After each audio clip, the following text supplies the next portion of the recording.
Well, hello, friends. Happy day after Thanksgiving, Black Friday, whatever you want to call it. Another time that we talk about the Dallas Cowboy fails. That was an embarrassment last night. I'm sorry. Jerry Jones, we all know, was upset last night, teary eyed, and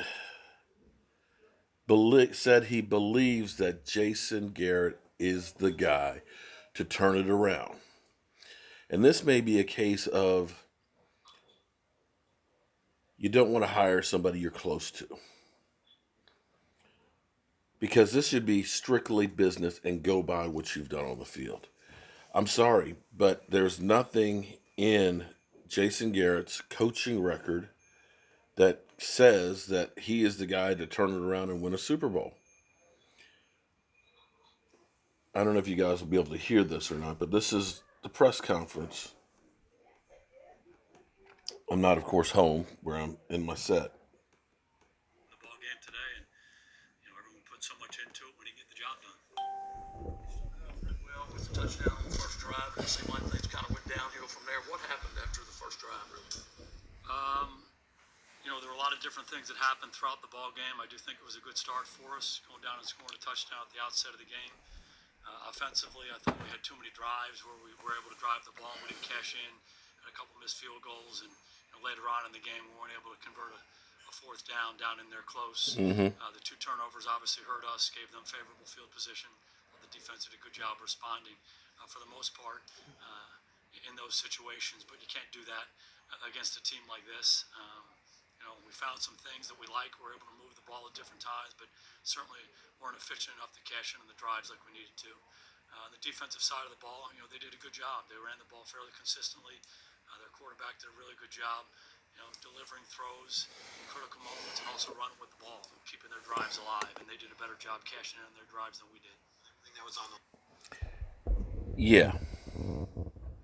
Explain to me how this is any different than any other press conference that we have ever seen. You know, we got to do a better job. The other team, well, they ran the ball better than us. You got to give the quarterback things credit and this that and the other. You know what? No, Jerry, this is ridiculous. You know what? If I go through and I Google best moves made by Bill Belichick, you get all kinds of articles and things like that. Great moves by Tom Landry. Boom. The innovator, the coach that, used the computer and stuff, the shotgun, the flex defensive things. If I go through and I get somebody like Sean Payton, he aggressively makes calls in the Super Bowl and things like that. And then if you go to Jason Garrett, all you get is about him being on the hot seat. And it would be different if this was just, something that happened, this just happened to be a bad year. But see, we forget history. And for some reason, I think, Jerry, you forget what has transpired here. There is nothing, and I mean nothing, that Jason Garrett has done that says, oh, yeah, we'll turn it around over the next 4 games. But let's just go through this. Let's go ahead and get this together, because I get a bunch of people on here who keep saying, stop blaming the coach because, the players have to execute, which is true. The players have to execute. But if you end up having a play that's got about a 10% chance of success versus using one that has a 90% chance of success, well, it's pretty hard for a player to execute. When you pay Zeke Elliott a boatload of money and you come out and basically the beginning of the game, you're chewing up yards. You are, Zeke Elliott's over 5 yards a carry. And then the second half of the game, you don't run the football at all and you throw the ball 49 times into the strength of the Buffalo Bills. I'm a team that is pass rushing the hell out of you. Then that's not putting your players in a position to succeed. And that goes back to analytics. And I now understand where Jason Garrett gets the whole thing about analytics, because evidently Jerry, you don't believe in analytics either because you just basically go by a gut feeling. You talked about, when you drill a well and stuff like that, you kind of got to feel that that's there. No, you can do that, but you're going to miss out on a lot of wells. You want to get the data that says there's oil here. This is a good spot. It's X amount of meters down. This is a good place to drill as opposed to over here. Well, that just looks good. How do you know on the surface? You don't.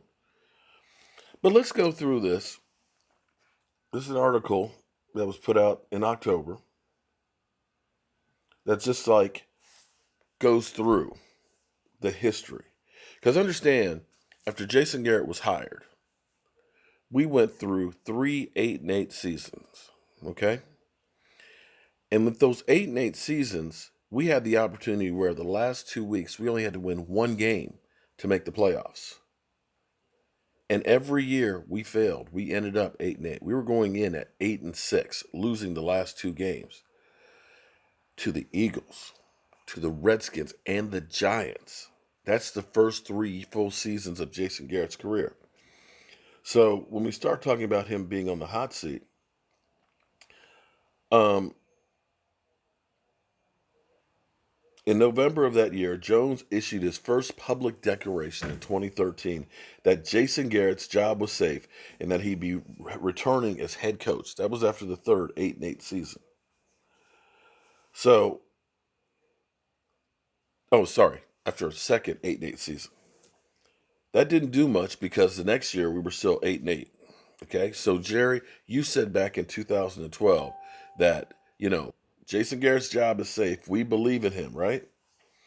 Um, December 22nd, 2013. Ed Warder. Sources currently expect Jerry Jones will fire Jason Garrett and coaching staff unless the Cowboys win the NFC East and make the playoffs. That was a thought in December 22nd, and we ended up losing and not making the playoffs. And Jason Garrett kept his job. 2014, we ended up having a great season. It ended up being the closest we were to getting to a Super Bowl since the 90s. It was a great season. It was a catch, no catch away. And I dare say, people will say we got robbed by the catch, no catch, but I go back to coaching on that game as well and say it was 4th down and 1, and we're going for it all, leaving time on the clock for an Aaron Rodgers. And that's one of those times where you say, we've got the NFL leading running back here. We got the best offensive line in football. Let's just pick up this 1st down with a run play and try and chew up some of that clock. That goes back to coaching. But instead, we put it in Des Bryant's hands on a deep pass that ends up being the officials lose the game for us. 2015, the fire Garrett chance came back after the Cowboys went 4-12. And this is where you start looking at it and saying, okay, if you're a coach, you should be able to coach anybody. And you end up having 3 quarterbacks that won one game. In Jason Garrett's whole tenure, okay, as head coach, only Tony Romo and Dak Prescott have won all the games except for one. And Matt Castle, buddy, you didn't win that game. Santana Moss lost that game, running backwards on a punt and fumbling. So back in 2015, we were back to let's get rid of Jason Garrett being on the hot seat. 2016, Dak Prescott and Zeke Elliott came in there and saved his ass. And that, I think, more than anything else, was Dak Prescott was a different quarterback than what they had been used to with the Cowboys, and they didn't have the chance to put the Jason Garrett stank on Dak Prescott. He came in there with the tools that he had. You had Zeke Elliott, a fresh, young running back that was able to beast, and things just happened to go your way along with having that 4th-place schedule. That helped out tremendously. But you still won some great games. And, of course, Jason Garrett gets Coach of the Year.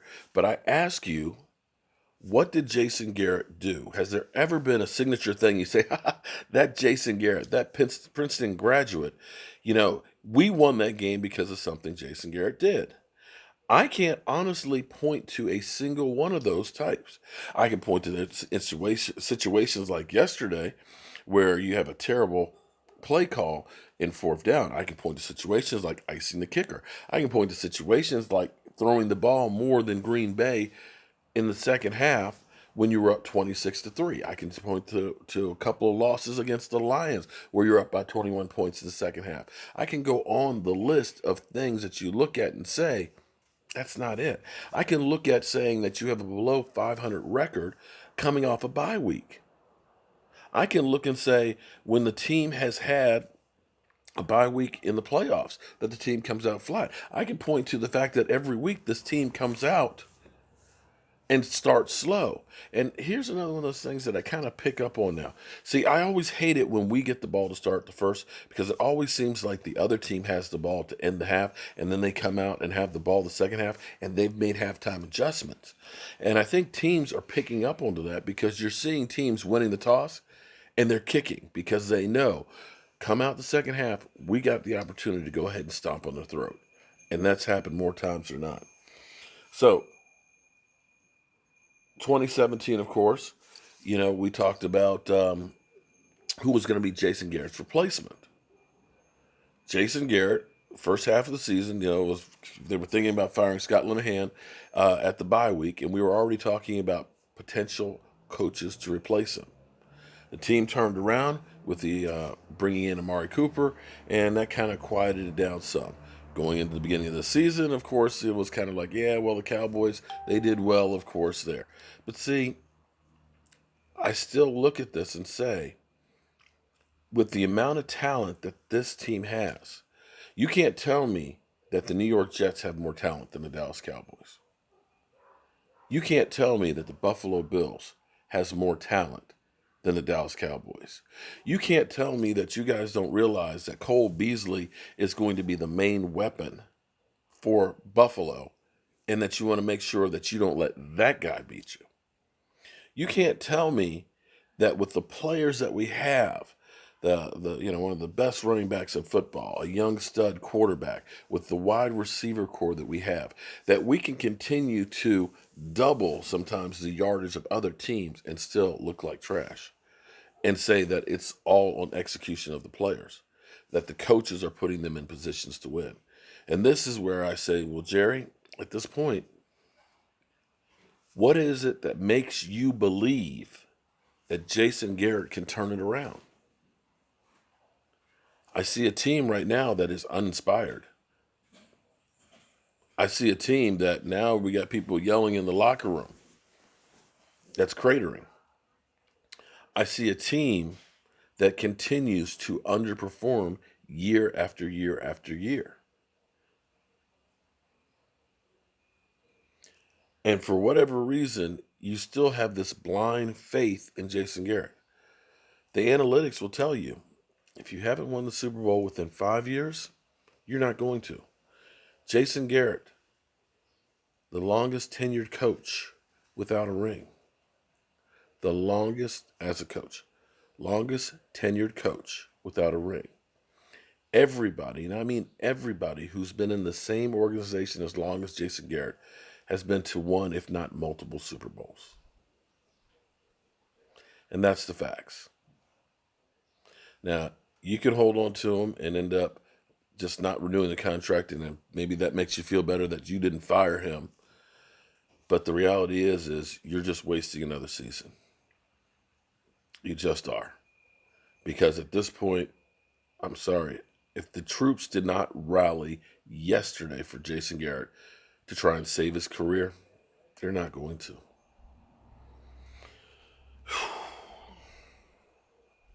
And that's all I got to say about that. Another season wasted. I'm Mark Holmes, and well, at least the sun came up. See you guys.